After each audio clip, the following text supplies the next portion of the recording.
Every single one of us gets up in the morning and probably don't say these words, but thankful for the gift of life, and then we want to live well. Terminally ill patients have to have the same opportunity. Let's use every day, because it's now limited time, precious time, living as fully as possible. Like a runner giving it all down the stretch, a terminally ill patient also faces a finish line, and it's the mission of Tom Welk to help make that finish a strong one.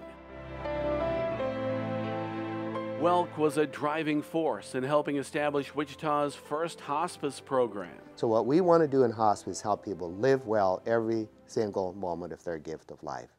It was the early 80s. Welk was a professor at Newman University with a doctorate in medical ethics.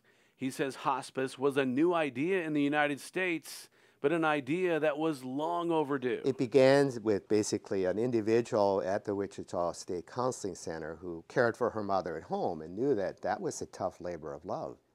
And she had heard about the hospice concept, so she contacted myself and other interested community members to put together a program. Named after a local blood cancer doctor who himself died of the disease, the Harry Hines Hospice enlists a team of professionals and volunteers.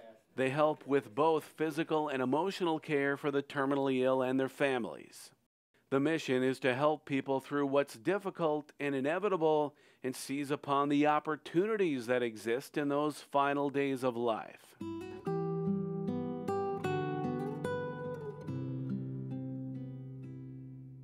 I walked into this patient's room, and the first words out of her mouth was, "Thank God for cancer."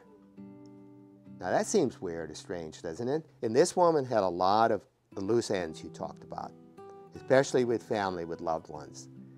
And so she said, "Thank God for this time that allows me to connect with these family members again."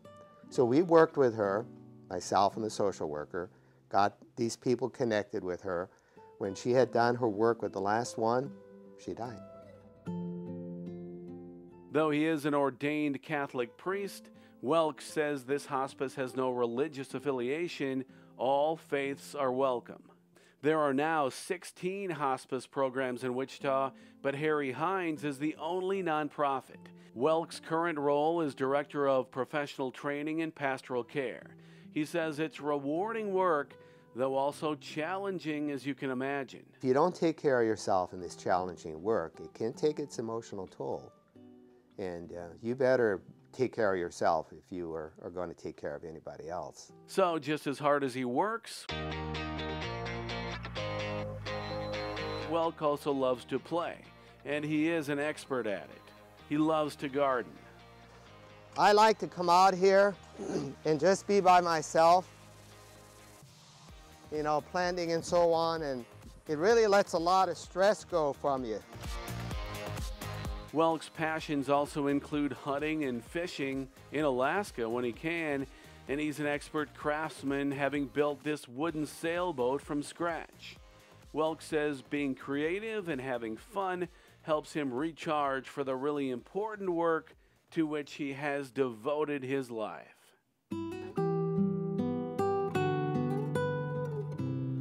But I think the deepest payoff is personal satisfaction, that you have made a difference, you have added to this person's life, you have enhanced that. That's the payoff. And for me, if I can find out that I have helped this patient live life fully, I've helped his family say goodbye, that's a reward. That's a sense of satisfaction that we all get.